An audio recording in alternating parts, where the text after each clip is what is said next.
ನಿಮ್ಮನ್ನು ನೋಡುದು ನಾನು ಇದೇನು ಪ್ರಥಮ ಅಲ್ಲ. ಯಾವಾಗಲೂ ನೋಡ್ತಾ ಇರುವವ. ಯಾವ ಯಾವ ಪರಿಸ್ಥಿತಿಯಲ್ಲಿ ನಿಮ್ಮನ್ನು ಯಾವ ಯಾವ ಕಾಲಘಟ್ಟದಲ್ಲಿ ನನ್ನನ್ನು ನೋಡಿದವ. ಹೌದು, ಈ ವರ್ಷದಲ್ಲಿ ನೋಡಿದವ, ಭಯಾನಕದಲ್ಲಿ ನೋಡಿದವ, ರೌದ್ರದಲ್ಲಿ ನೋಡಿದವ, ಹಾಸ್ಯದಲ್ಲಿ ನೋಡಿದವ. ಅಷ್ಟೇ ಅಲ್ಲ, ಇನ್ನು ಹಲವಾರು ಸಮಯದಲ್ಲಿ ರಾವಣನನ್ನ ಕಂಡವ. ಹಲವು ರೀತಿಯ ರಾವಣನನ್ನ ನೋಡಿದ್ರು ನಿನಗೆ ಈ ರೀತಿ ಆಶ್ಚರ್ಯ ಆದದ್ದಿಲ್ಲ ಪುಣ್ಯಾತ್ಮ. ಇವತ್ತು ನೋಡಿದ್ರೆ ಒಳ್ಳೆ ಶೃಂಗಾರ ರಾವಣನಂಗೆ ಕಾಣ್ತದೆ. ನಿನ್ನ ಊಹೆ ಸರಿಯಾದದ್ದು. ಅಲ್ಲ, ನೀವು ಮಾಡ್ಕೊಂಡ್ರೆ ಎಷ್ಟು ಬಿಟ್ರೆ ಅಂದ್ರೆ ಮಾಡಿದ್ರು ಒಂದೇ ಏನ್ ಮಾಡಿದ್ರು ಅಷ್ಟೇ ಅಂತ ಅಲ್ಲ. ಆನೆಗೆ ಅಲಂಕಾರ ಬೇಕೆ, ಅದರ ಅಗತ್ಯ ಇರುವುದಿಲ್ಲ. ಇಲ್ಲ ಹಾಗೆ. ಆದ್ರೆ ಇವತ್ತು ದಾನವರು ನಿಶೆಯಲ್ಲಿ ಶೃಂಗರಿಸುವುದು ಅಪರಾಧ ಅಲ್ಲ. ನಮ್ಮ ಕಾಲವೇ ರಾತ್ರಿಯ ಕಾಲ. ಆದರೂ ಈ ಮಧ್ಯರಾತ್ರಿ ಕಾಲದಲ್ಲಿ ಇಷ್ಟೊಂದು ಶೃಂಗಾರ ಬಳಿತರಾದದ್ದು ಮತ್ತೆ ನನ್ನನ್ನು ಕರೆದದ್ದು ಯಾಕೆ ಅಂತ ಅರ್ಥ ಆಗಲಿಲ್ಲ. ಖಂಡಿತ ಕಾರಣ ಉಂಟು. ನಮ್ಮ ಲಂಕಾ ಸಾಮ್ರಾಜ್ಯದಲ್ಲಿ ನಮ್ಮನ್ನೇ ನಂಬಿರುವಂತಹ, ನಮ್ಮನ್ನೇ ಅನುಸರಿಸುವಂತಹ ಪ್ರತಿಯೊಬ್ಬ ಪ್ರಜಾ ಸಮೂಹವು ಹಾಯಾಗಿ ಮಲಗಿ ನಿದ್ರಿಸ್ತಾ ಇದ್ದಾರೆ. ಆದರೆ ದಶಕಂಠನಾದಂತಹ ಈ ರಾವಣನಿಗೆ ನಿದ್ರೆ ಹತ್ತಿರ ಸುಳಿಯುವುದು ಇಲ್ಲ. ನಮಗೆ ನಿದ್ರೆ ಹತ್ತಿರ ಸುಳಿಯದೇ ಇದ್ದದ್ದು ಇವತ್ತು ಮಾತ್ರ ಅಲ್ಲ, ಕೆಲವು ದಿವಸ ಕಳೆದು ಹೋಯಿತು. ಅಂದ್ರೆ ಏನೇ ಮಾಡಿದರೂ ಯೋಚಿಸಿ ಯೋಚಿಸಿ ಅದಕ್ಕೊಂದು ಅಂತಿಮ ತೀರ್ಮಾನವನ್ನ ಕೈಗೊಳ್ಳುವುದಕ್ಕೆ ಅಸಾಧ್ಯವಾಗಿ ನಿದ್ರೆ ಬರ್ತಾ ಇಲ್ಲ. ಯಾವಾಗಲೂ ನಿದ್ದೆ ಬರುವುದು ಯಾರಿಗೆ ಹೇಳು? ಮಾನಸಿಕವಾದಂತಹ ನೆಮ್ಮದಿ, ಯಾವುದೇ ಸಮಸ್ಯೆಗಳು ಇಲ್ಲದೆ ಇದ್ದವರಿಗೆ. ಸಮಸ್ಯೆ ಇದ್ದಾಗ ನಿದ್ರೆ ಬರುವುದಕ್ಕೆ ಸಾಧ್ಯವೇನೋ? ತಿಳಿದವರು ಆಡಿದ ಮಾತಿಲ್ವ? ಏನು ಚಿಂತೆ ಇಲ್ಲದವು ಸಂತಲ್ಲಿ ಬೇಕಾದ್ರೂ ಮಲಗ್ತಂತೆ. ಖಂಡಿತ. ಆದ್ರೆ ನಮಗೆ ಆ ರೀತಿ ಪರಿಸ್ಥಿತಿ ಅಂತ ಅಲ್ಲ, ನಮ್ಮ ನಿದ್ದೆ ಹಾಳಾಗುವುದಕ್ಕೆ ಕಾರಣವಾದದ್ದು ಆ ಶೂರ್ಪನಖ ಮಾನಭಂಗದ ಪ್ರಕರಣ. ಎಷ್ಟೇ ಯೋಚನೆ ಮಾಡಿದರೂ ಒಬ್ಬ ಅಲ್ಪನಾದಂತಹ ಮಾನವ ನಮ್ಮ ದಾನವ ವರ್ಗಕ್ಕೆ ಪಂಥಾಹ್ವಾನವನ್ನು ನೀಡಿದ ಹಾಗೆ ನನ್ನ ತಂಗಿ ಶೂರ್ಪನಖೆಯ ಸ್ತನವನ್ನ ಮೂಗನ್ನ ಕತ್ತರಿಸಿ ಅಪಮಾನ ಮಾಡಿ ಕಳುಹಿಸಿದ. ಎನ್ನುವುದಾಗಿ ಕಣ್ಣೀರು ಬಿಡಿಯುತ್ತ ನನ್ನ ತಂಗಿ ಬಂದು ನನ್ನ ಕಾಲಬುಡದಲ್ಲಿ ಬಿದ್ದು ಹೇಳಿಕೊಂಡಳು, ಅಣ್ಣ ಅಪಮಾನವನಿಂದ ಹೀಗಾಯಿತು. ಅದರ ಸೂಕ್ಷ್ಮವನ್ನ ನಾನು ಸರಿಯಾಗಿ ಅರ್ಥ ಮಾಡಿದ್ದೇನೆ. ಈ ಲೋಕದಲ್ಲಿ ತ್ರಿಭುವನ ಕಲ್ಲಣ, ಲೋಕದಲ್ಲಣ ಎನ್ನುವ ನೆಗಳತೆಗೆ ಪಾತ್ರನಾಗಿರುವಂತಹ ರಾವಣನಲ್ಲಿ ಎಲ್ಲಿಯೋ ಸಾಮಾನ್ಯವಾದಂತಹ ಅಯೋಧ್ಯೆಯ ಒಬ್ಬ ರಾಜಕುಮಾರ ಮಾನವ ಪಿಳ್ಳೆ ಆ ರಾಮನಲ್ಲಿ. ರಾಮನ ಯೋಗ್ಯತೆಯನ್ನ ಪ್ರಚುರಪಡಿಸುವುದಕ್ಕೆ ರಾವಣನ ತಂಗಿಯನ್ನ ಅಪಮಾನ ಮಾಡುವುದರ ಮೂಲಕವಾಗಿ ಆ ರಾಮ ತಾನೇ ಮರ ಕಡಿದು ತನ್ನ ಹೆಗಲ ಮೇಲೆ ಮರ ಬೀಳುವ ಹಾಗೆ ಮಾಡಿಕೊಂಡ ಎನ್ನುವುದಕ್ಕೆ ಅನುಮಾನವೇ ಇಲ್ಲ. ಕತ್ತರಿಸಿದ್ದು ನನ್ನ ತಂಗಿಯ ಮೂಗನ್ನ ಅಲ್ಲ, ಆ ರಾಮ ಕತ್ತರಿಸಿದ್ದು ನಮ್ಮ ಲಂಕಾ ಸಾಮ್ರಾಜ್ಯದ ಮರ್ಯಾದೆ ಎನ್ನುವ ಮೂಗು. ದೇಹದಲ್ಲಿ ಎಲ್ಲ ಅವಯವಗಳು ಸರಿಯಿದ್ದರೂ ಸಹ ಮೂಗೊಂದು ಊನವಾಯಿತು ಅಂತ ಆದ್ರೆ ವಿಕಾರ ಅಂತ ಹೇಳುವುದಲ್ವಾ? ಖಂಡಿತ. ಹಾಗಾದ್ರೆ ನನ್ನ ತಂಗಿಯ ಮೂಗನ್ನ ಕತ್ತರಿಸುವುದರ ಮೂಲಕವಾಗಿ ಲಂಕೆಯ ಮರ್ಯಾದೆಯನ್ನು ಲೋಕಮುಖದಲ್ಲಿ ತೆಗೆಯುವ ಹುನ್ನಾರವನ್ನ ರಾಮ ಕೈಗೊಂಡಿದ್ದಾನೆ ಎನ್ನುವ ಕಾರಣಕ್ಕಾಗಿ ಇದನ್ನ ಪಂಥಾಹ್ವಾನ ಎನ್ನುವುದಾಗಿ ನಾನು ಸ್ವೀಕರಿಸಿದೆ. ಯೋಚನೆ ಮಾಡಿ ನೋಡು, ಮಾನವರು ಅಂತ ಹೇಳಿದ್ರೆ ಕೇವಲ ನಮ್ಮ ಪಾಲಿಗೆ ಆಹಾರ, ನಾವು ತಿನ್ನುವ ವಸ್ತು. ಅಂತಹ ಒಬ್ಬ ಮಾನವ ಪಿಳ್ಳೆ ನನ್ನ ತಂಗಿಯನ್ನ, ಅದರಲ್ಲಿಯೂ ಸ್ವರ್ಣಲಂಕಾಧೀಶನಾದಂತಹ ರಾವಣನ ತಂಗಿಯನ್ನ ಅಪಮಾನ ಮಾಡ್ತಾನೆ ಅಂತಾದ್ರೆ ಈ ಪ್ರಕರಣವನ್ನ ಹೇಗೆ ಮುಗಿಸುವುದು? ಯೋಚನೆ ಮಾಡಿದೆ.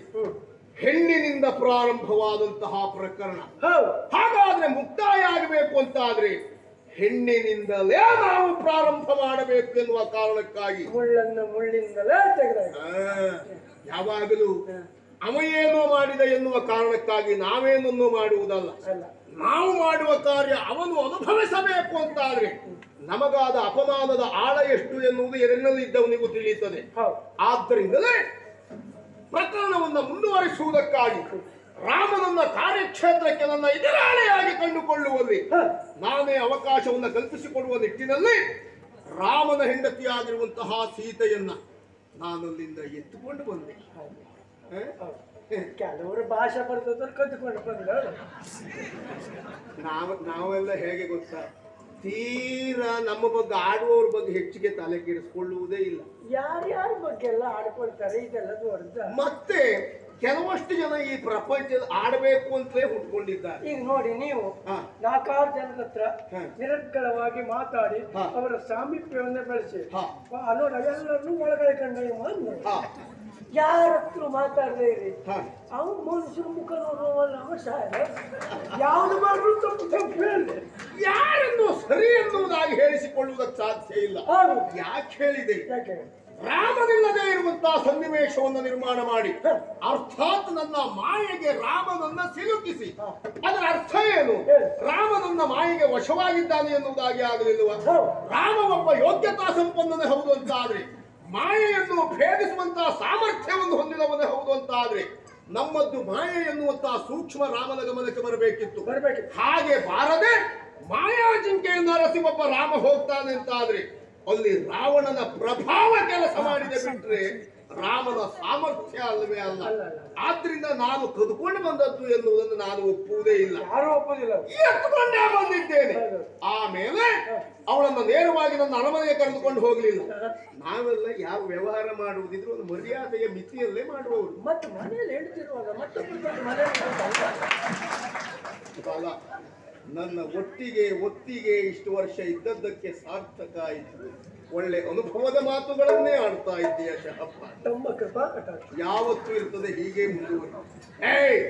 ಆದ್ದರಿಂದಲೇ ಸೀತೆಯನ್ನು ಇರಿಸುವುದಕ್ಕೆ ಸ್ಥಳ ಯಾವುದು? ಶೋಕರಹಿತವಾಗಿರುವಂತಹ ಅಶೋಕಾವನದಲ್ಲಿ ಸೀತೆಗೆ ಉಳಿಯುವುದಕ್ಕೆ ವ್ಯವಸ್ಥೆಯನ್ನು ಮಾಡಿದ್ದೇನೆ. ದಿನಗಳು ಕಳೆಯುತ್ತಾ ಇದೆ. ಯಾವ ಮುಹೂರ್ತದಲ್ಲಿ ತಂದು ಅವರು ಅಶೋಕವನದಲ್ಲಿ ಇಟ್ರೆ ಏನಾಯ್ತು? ಆವತ್ತಿನಿಂದ ಅದು ಅಶೋಕವನ ಹೋಗಿ ಶೋಕವನ ಆಗಿದೆ. ಪಾಪ ಅವನು ನೀರು ಬಿಡುವ ಕಣ್ಣೀರಂತ. ಯಾಕೆ? ಅವಾಗ ನೀರು ಬಿಡ್ಲಿಕ್ಕೆ ಸಮಯವೇ ಇಲ್ಲ. ಯಾಕೆ? ಇವಳು ಕಣ್ಣೀರಲ್ಲಿ ಹೆಚ್ಚಾಗಿ ಹೊರಿತಾ ಉಂಟು. ಹಾಗೆ ಹಾಗೆ ಹಾಗೆ ಅದು ಹಾಗೆ. ಅವಳ ದುಃಖ ಎನ್ನುವುದು ನಮ್ಮ ಸಂತೋಷವನ್ನು ಹೆಚ್ಚಿಸುತ್ತದೆ. ಅವಳ ದುಮ್ಮಾನ ಎನ್ನುವುದು ರಾಮನಲ್ಲಿ ಬರುವುದಕ್ಕೆ ಸಾಧ್ಯವಾಗಿರುತ್ತದೆ. ಆ ಕಾರಣಕ್ಕಾಗಿಯೇ ಅವಳನ್ನು ಅಶೋಕವನದಲ್ಲಿರಿಸಿದ್ದೇವೆ. ದಿನಗಳು ಕಳೆಯುತ್ತಾ ಇದೆ. ಇನ್ನೆಲ್ಲ ನಾಳೆಯಾದರೂ ಆ ಜಾನಕಿ ನನ್ನವಳಾದಾಳು ಎನ್ನುವ ನಿರೀಕ್ಷೆಯಲ್ಲಿ ನಾನು ಕಾಲವನ್ನು ಕಳೆದರೆ ಪ್ರಯೋಜನ ಏನು ಆಗಲಿಲ್ಲ. ಅದಕ್ಕೆ ಅಂತ ಅನುಕೂಲ ಸ್ತ್ರೀಯರಿಟ್ರಿ. ಅದು ಎಂತಾಯ್ತು ಕತೆ? ಅವಳ ಮನಸ್ಸನ್ನ ಬದಲಾಯಿಸುವುದಕ್ಕೆ ಆದದ್ದು ಏನೂ ಇಲ್ಲ. ಆ ಇಟ್ಟ ಹೆಣ್ಣು ಮಕ್ಕಳಿಗೆ ಒಂದಿಷ್ಟು ಅನುಕೂಲ ಆಯ್ತು ಬಿಟ್ರೆ ನಿಮ್ಗೆ ಯಾವ ಅನುಕೂಲ ಆಗಲಿಲ್ಲ. ಸಾಧ್ಯವೇ ಇಲ್ಲ. ಜಾನಕಿ ಒಪ್ಪುವಳಲ್ಲ ಎನ್ನುವುದಾಗಿ ಅವರೇ ಬಂದು ಆಡ್ತಾ ಇದ್ದಾರೆ. ಆದ್ರಿಂದ ಈ ದಿವಸ ನಾನು ಯೋಚಿಸಿದೆ, ಆಳು ಮಾಡುವುದು ಹಾಳು, ಮಗ ಮಾಡುವುದು ಮಜ್ಜಿಗೆ. ಕುಡ್ಕೊಂಡು ಹೋಗ್ತಾಯಿ. ಮಗ ಮಾಡುವುದು ಮಧ್ಯಮ, ನಾನು ಮಾಡುವುದು ಉಪ್ಪಿನಕಾಯಿ. ನೀನು ಇನ್ನು ಮುಂದೆ ಅದನ್ನೇ ಮಾಡ್ಕೊಂಡಿರುವುದು ಒಳ್ಳೆಯದು. ನಾವೇ ಮಾಡುವುದು ಉತ್ತಮ.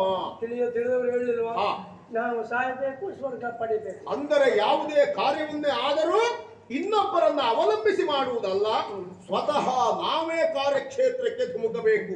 ಆ ಕಾರಣಕ್ಕಾಗಿ ಮಧ್ಯರಾತ್ರಿಯ ಈ ಕಾಲದಲ್ಲಿ ಹೊಂಬಾಳ ದೇವಿಗೆಯ ಬೆಳಕಿನೊಂದಿಗೆ ನಿನ್ನನ್ನ ಕರೆದುಕೊಂಡು ಆ ಸೀತೆಯನ್ನ ನನ್ನವಳನ್ನಾಗಿಸಿಕೊಳ್ಳುವುದಕ್ಕಾಗಿ, ಅವಳನ್ನು ಒಲಿಸಿಕೊಳ್ಳುವುದಕ್ಕಾಗಿ. ಹಾಗಂತ ನೇರವಾಗಿ ನಾನು ಅವಳಲ್ಲಿ ಹೋಗಿ ನಮ್ಮ ವಿಚಾರವನ್ನ ಹೇಳಿದ್ರೆ ಆ ಸೀತೆ ಉತ್ತಾಳೆ ಎನ್ನುವ ನಿರೀಕ್ಷೆ, ಆಸೆ ನನಗೂ ಇಲ್ಲ. ಹೆಣ್ಣು ಮಕ್ಕಳು ಕೆಲವು ವಿಷಯಕ್ಕೆ ಕೆಲವರು ಒಲಿತಾರೆ ಅಂತ ಕೇಳಿದ್ದಾರೆ. ಯಾಕಂದ್ರೆ ಹೆಣ್ಣು ಮಕ್ಕಳು ಒಲಿಯುವಾಗ ಕೆಲವು ವಿಷಯಗಳಿರ್ತವೆ. ಉದಾಹರಣೆಗೆ, ಹೆಂಗಸರ ಹೊಗಳಿಕೆಗೆ ಆಗುವರು ಮರುಳು, ಹೆಂಗಸರ ಹೊಗಳಿರೋ ನೀವು ಹಗಲು ಇರುಳು. ಅಂದ್ರೆ ಅವಳು ಬೇಕಿದ್ರೆ ನೋಡ್ಲಿಕ್ಕೆ ಒಲೆ ಒಳಗೆ ಮಷಿನ್ಗಳಂಗ್ ಬೇಕಾಗಿರ್ಲಿ, ನೀ ಬೆಳ್ಳಕ್ಕಿ ಮುರಿಯಂಗಿದ್ದೆ ಅಂದ್ರೆ ಇದು ಹೊಂಡಕ್ಕೆ ಲೆಕ್ಕ. ಒಂದು ಹೊಗಳಿಕೆ, ಒಂದು ಹೊಗಳುವುದರಿಂದ. ಇನ್ನೊಂದು ಆಭರಣಗಳು. ಬಂಗಾರದ ಆಭರಣವನ್ನು ಕಂಡಾಗ ಹೆಣ್ಣುಮಕ್ಕಳು ಮರಳಾಗ್ತಾರೆ. ಇನ್ನು ಕೆಲವರು ಪಟ್ಟೆ ಪೀತಾಂಬರಗಳಿಗೆ, ಒಳ್ಳೆಯ ವಸನಕ್ಕೆ. ಹಾಗಾಗಿ ಇದೆಲ್ಲವನ್ನನ್ನು ಸೇರಿಸಿದ್ರೆ ಒಂದು ಒಲಿಬಹುದು. ಆದ್ದರಿಂದಲೇ ನಿನ್ನನ್ನು ನಾನು ಕರೆದುಕೊಂಡದ್ದು. ಇನ್ನು ಕೆಲವರು ಸೌಂದರ್ಯಕ್ಕೆ ಒಲಿಯುವವರು ಇದ್ದಾರೆ. ನಿಮ್ಮ ನೋಡಿದ ಮೇಲೆ ಮತ್ತೆ ಬೇರೆ ಸೌಂದರ್ಯ ಹುಡುಕ್ತಾರ ಎಷ್ಟೋ ಜನ ಬಿದ್ದಾರೆ ಇದೊಂದು ನೋಡ್ತಾರೆ. ಎಷ್ಟೋ ಜನ ಬೀಳುವುದು ಪ್ರಶ್ನೆ ಅದು. ಬೀಳ್ಬೇಕಾದ್ರೆ ಬಿದ್ದಲ್ಲೆಲ್ಲ ನಾವು ಬಿದ್ದಿದ್ದೇವೆ ಎನ್ನುವುದು ಪ್ರಶ್ನೆ ಅಷ್ಟೇ. ಅವರೇ ನಿಮ್ ಬಿದ್ದಲ್ಲಿ ಬಂದು ಬಿದ್ದದ್ದು ಬಿಟ್ಟು ಅವರಿದ್ದಲ್ಲಿ ಹೋಗಿ. ಆದ್ರಿಂದ ಈಗ ಮಾಡಬೇಕಾದದ್ದೇನು? ಏನು? ಇವಳನ್ನು ನಾವು ನಮಗಾಗಿ ಬೀಳಿಸಿಕೊಳ್ಳಲೇಬೇಕು, ಹೌದು. ಅವಳನ್ನು ಒಲಿಸಿಕೊಳ್ಳಲೇಬೇಕು. ಆ ಕಾರಣಕ್ಕಾಗಿ ನಿನ್ನನ್ನು ನಾನು ಜೊತೆಯಾಗಿರಿಸಿಕೊಂಡಿದ್ದೇನೆ. ನನಗನುಕೂಲನಾಗಿ ಆ ಸೀತೆ ನನ್ನವಳಾಗುವಲ್ಲಿ ಅವಳನ್ನು ಒಲಿಸುವಲ್ಲಿ ನೀನೇ ಕಾರ್ಯೋನ್ಮುಖನಾಗಬೇಕು. ಬೇಕಾದ ಆಭರಣ, ಪಟ್ಟೆ, ಸೀರೆಯನ್ನೆಲ್ಲ ಎಲ್ಲ ವ್ಯವಸ್ಥೆ ಆಗಿದೆ ಆಗಿದೆಯಲ್ಲ. ಹಾಗಾದ್ರೂ ತಡ ಮಾಡುವುದು ಯಾಕೆ?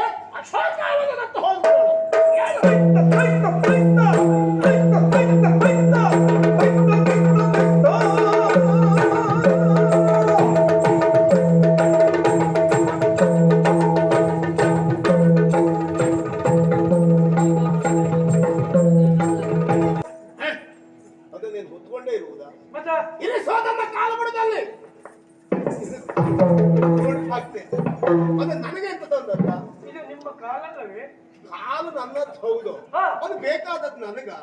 ಅವಳಿಗೆ ಅಂತ ತಂದದ್ದಲ್ವೇನ? ಅವಳು ಕಾಲು ಬಿಡದಲ್ಲಿ ಇರಿಸೋ ಗಂಟನ್ನ ಅದನ್ನೇ ಅಂತ ಬಿಡಿಸ್ತೀಯ?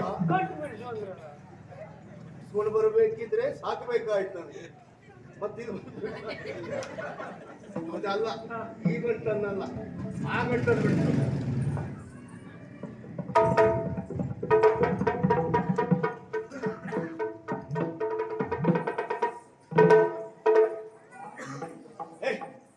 ಅದನ್ನಷ್ಟೇ ಮಾಡಿರುವುದಕ್ಕೆ ಹೇಳಿದ್ದ. ಮತ್ತೆ ಅದು ಏನು, ಅದು ಎಲ್ಲಿ ಧರಿಸುವುದು, ಅದರ ವಿಶೇಷತೆ ಏನು, ಅದನ್ನೆಲ್ಲ ಅವಳಿಗೆ ಹೊಗಳಿ ಸ್ವಲ್ಪ ಹೆಚ್ಚಿಗೆ ಸೇರಿಸಿ ಹೇಳಿ ಆಮೇಲೆ ಮುಂದುವರಿಯುವುದಲ್ವೇನಾ? ಅಂದ್ರೆ ಅದು ವಿವರಣೆ ಕೊಡಬೇಕು. ವಿವರಣೆ ಕೊಡಬೇಕು. ಬೇಗ ಬೇಗ ಆಭರಣದಿಂದಲೇ ಶುರು ಮಾಡ್ತಾರೆ. ಯಾವ್ಯಾವ್ದು ಎಲ್ಲೆಲ್ಲಿ ಕಟ್ಟುವುದು ಮತ್ತೆ ಯಾರ್ಯಾರು ಎಲ್ಲೆಲ್ಲಿ ಕಟ್ಟಿದ್ದಾರೆ ಅದೆಲ್ಲ ಸರಿ ಹೇಳು.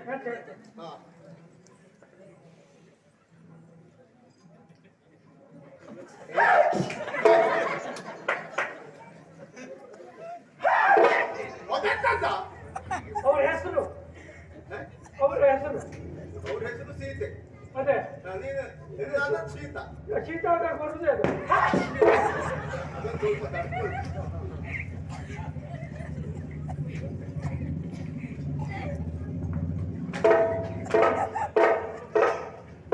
ಅಮ್ಮ ಇದು ನೋಡಿ, ಇದು ಕೈ ಕಟ್ಟು, ತೋಳು ಕಟ್ಟು. ವಿಶಾಲವಾದ ತೋಳಿನ ಚಿಕ್ಕ ಚಿಕ್ಕ ಪ್ರದೇಶದಲ್ಲಿ ಇದನ್ನು ಬಂಧಿಸುತ್ತಾರೆ. ಅಲ್ಲ ಇದೆ ಚಿಕ್ಕ ಚಿಕ್ಕ ಪ್ರದೇಶ, ವಿಶಾಲವಾದ ತೋಳಿನ ಚಿಕ್ಕ ಚಿಕ್ಕದು. ಇದನ್ನು ನೀವು ಧರಿಸಿಕೊಂಡಾಗ ಆಗುವ ವಿಶೇಷ ಏನು? ಬಹುತೇಕ ಹೆಣ್ಣು ಮಕ್ಕಳು ಪುರುಷರಾಕರ್ಷಣೆಗಾಗಿಯೋ ಸಹಜವಾದ ಮನಸ್ಥಿತಿಗೆ ಅನುಗುಣವಾಗಿ ಕೈಯನ್ನು ಬಳಕಿಸುತ್ತಾರೆ. ನೀವು ಇದನ್ನು ಧರಿಸಿಕೊಂಡ್ರೆ ನೀವು ಬಳಸುವುದು ಬೇಡ, ಇದ್ರ ಮಧ್ಯೆ ಮತ್ತೆ ಬಳಸಬಹುದು.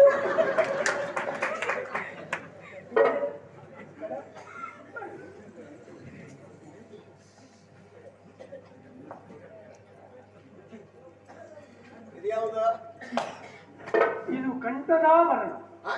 ಕಂಠದಾಭರಣ ಅದು ಸೊಂಟದಾಭರಣ. ಒಂದು ವೇಳೆ ನಾಗಭೂಷಣ ಕೇಳಿ ಹೇಳ್ತಾರೆ, ನಾಗಭೂಷಣ ಕಂಠದಾಭರಣದ ಕೊರತೆಯಾದರೆ ಸೊಂಟದಾಭರಣವೇ ಕಂಠದಾಭರಣವಾಗಿ ಇದು ಅಲ್ಲ, ಇದು ಒಂದು ಹಾಕೊಂಡ್ರೆ ಸಾಕು, ಕಂಠದಿಂದ ಸೊಂಟದವರೆಗೂ ಬರ್ತದೆ.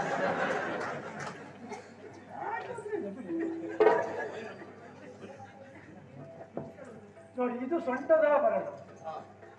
ಇದನ್ನು ನೀವು ಕಟ್ಟಿಕೊಂಡ್ರೆ ನಡೆಯುವಾಗ ಹೆಣ್ಣಿನ ಸಹಜ ಗುಣಧರ್ಮಕ್ಕನುಗುಣವಾಗಿ ಸೊಂಟ ತಾನೇ ಬರುತ್ತದೆ. ವಯ್ಯಾರದ ಶೃಂಗಾರಕ್ಕಾಗಿ ಬಳಸಿರಿ ಸೊಂಟದಾಭರಣ.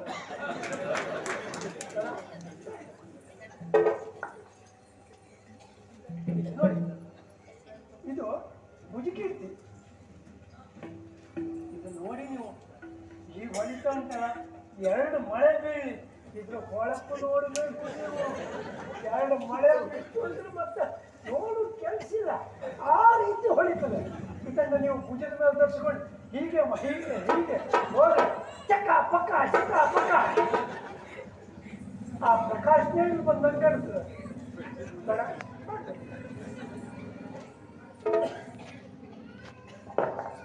ಇದು ನೋಡಿ, ಹೃದಯ ಸೌಂದರ್ಯದ ವಿಶೇಷವಾದ ಆಕರ್ಷಣೆಗಾಗಿ ನಿರ್ಮಿಸಿದಂತಹ ಎದೆಹಾರ. ಸುತ್ತಲೂ ಸೌಂದರ್ಯವಾದ ಸುಂದರ ಆಕರ್ಷಣೆಗಳುಳ್ಳ ಕಪ್ಪು ಗೊಂಡೆಗಳನ್ನು ನೇಮಿಸಲಾಗಿದೆ. ಮಧ್ಯದಲ್ಲಿ ಅಲಂಕಾರಗಳು. ಇದು ನೋಡಿ, ಇದು ಈಗ ನೀವು ಬಳಸ್ಬೋದು, ತೊಂದರೆ ಇಲ್ಲ. ಹೇಗೆ ಬೇಕು ಆಗ ಅನುಕೂಲ ಆಗ್ತದೆ ನೋಡಿ. ಇದಕ್ಕೆ ಚುಕ್ಕೆ ಉಂಟು, ಅದು ಒಳಗೆ ಪೆಟ್ಟಿಗೆ ಇಟ್ಟದ್ದು, ಹಂಗಾಗಿ ಧೂಳು ಮತ್ತೆಂತ ಇಲ್ಲ. ಏನ್ ಹೇಳಿದ್ನ? ನೀರುತ್ತರ ನೀರುತ್ತರ ನಿರುತ್ತರ ಸೀರೆಗಳನ್ನೆಲ್ಲ ತೋರಿಸಿ. ಅಮ್ಮ ಇದು ನೋಡಿ, ಇದು ಕಡಿಮೆ ಸೀರೆ ಅಲ್ಲ, ಇದು ಹೆಣದ ಸೀರೆ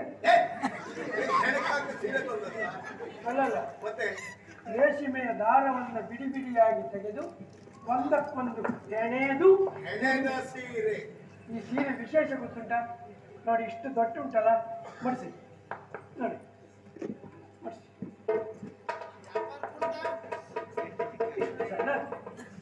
ಪಟ್ಟಣಗಳಲ್ಲಿ ಅತಿ ದೊಡ್ಡ ಪಟ್ಟಣ ಲಂಕಾಪಟ್ಟಣ. ಆ ಲಂಕಾಪಟ್ಟಣದಲ್ಲಿ ಅತಿ ಚಿಕ್ಕ ಪಟ್ಟಣ ಬೆಂಕಿಪಟ್ಟಣ. ಈ ಸೀರೆಯನ್ನು ನೀವು ಬೆಂಕಿ ಪಟ್ಟಣದಲ್ಲಿ ಇಟ್ಕೊಳ್ಬಹುದು.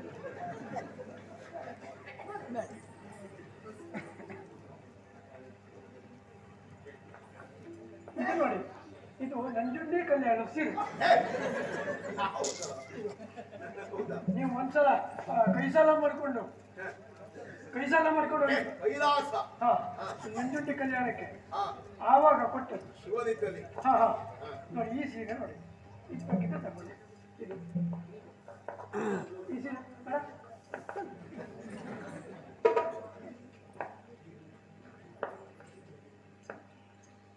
ಇದು ನೋಡಿ, ಲಂಕೆಯಲ್ಲೇ ಸಿದ್ಧಪಡಿಸಿದಂತಹ ಅತಾಮ್ರಲಿಂಗ ಸೀರೆ. ಅತಾಮ್ರಲಿಂಗ ಅತಾಮ್ರಲಿಂಗ ಅತಾಮ್ರಲಿಂಗ ಅಂದ್ರೆ ತಾಮ್ರದ ಪಾತ್ರೆಯಲ್ಲಿ ರೇಷ್ಮೆ ಹುಳವನ್ನು ಬೇಯಿಸಿ ಆ ತಾಮ್ರದ ಪಾತ್ರೆಯ ಸರಿಗೆಯನ್ನು ತೆಗೆದು ದಡಕ್ಕಾಗಿ ನೇವರಿ ಸಿಲ್ವರಿ ಹಾಕಿದ್ದಾರೆ. ಅದನ್ನೆಲ್ಲ ಹಾಕಿ ಲಂಕೆಯಲ್ಲೇ ಸಿದ್ಧಪಡಿಸುವ ತಾಮ್ರಲಿಂಗ ಸೀರೆ. ಈ ಸೀರೆ ನೋಡಿ, ಇದು ಮಾತ್ರ ಸತ್ಯ ಹೇಳ್ತೇನೆ, ಬೇಸರ ಮಾಡ್ಕೊಳ್ಬೇಡಿ. ಅವ್ರ ಹೆಂಡತಿಗೂ ಇನ್ನೂ ಇಂಥ ಸೀರೆ ತಂದ್ಕೊಡ್ಲಿಲ್ಲ.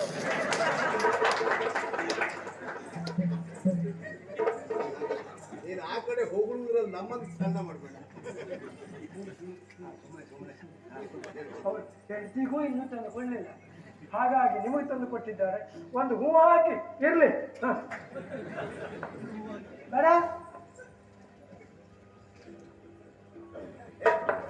ಒಂದಕ್ಕೊಂದುವರೆ ಒಂದಕ್ಕೊಂದುವರೆ ಒಂದಕ್ಕೊಂದುವರೆ ಒಂದಕ್ಕೊಂದುವರೆ ಒಂದಕ್ಕೊಂದು. ಏನು ಸಂತೆಗೆ ಒಂದು ಕೂತ್ಕೊಂಡಿದ್ಯಾ? ಹಾಗಲ್ಲ, ಒಂದಕ್ಕೊಂದುವರೆ ಅಂದ್ರೆ ಯಾವ್ಯಾವ್ದನ್ನ ಎಲ್ಲೆಲ್ಲಿ ಹೇಗೆ ಆಗಿಟ್ರೆ ಒಂದಕ್ಕೊಂದು ಇಡುವ ಸ್ಥಳ ವ್ಯತ್ಯಾಸ ಆಯ್ತಾ?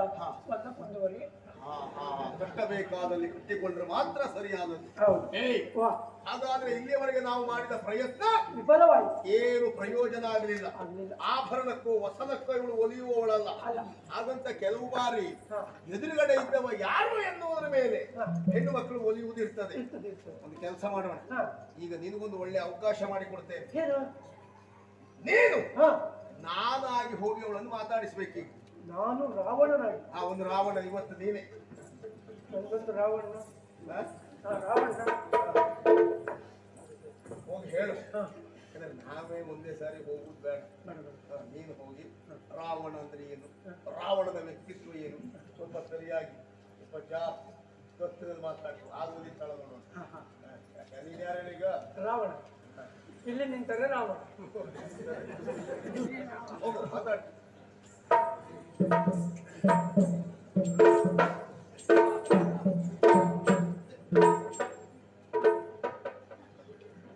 ಸೀತಾ, ಸ್ವಲ್ಪ ಆಲೋಚನೆ ಮಾಡಿ ನೋಡಿ. ಲೋಕದಲ್ಲಿ ನನ್ನ ಮೇಲೆ ಆಕ್ಷೇಪವು ಅಪವಾದವೂ ಬರ್ತಾ ಉಂಟು. ರಾವಣ ಸೀತೆಯನ್ನ ಕದ್ದ,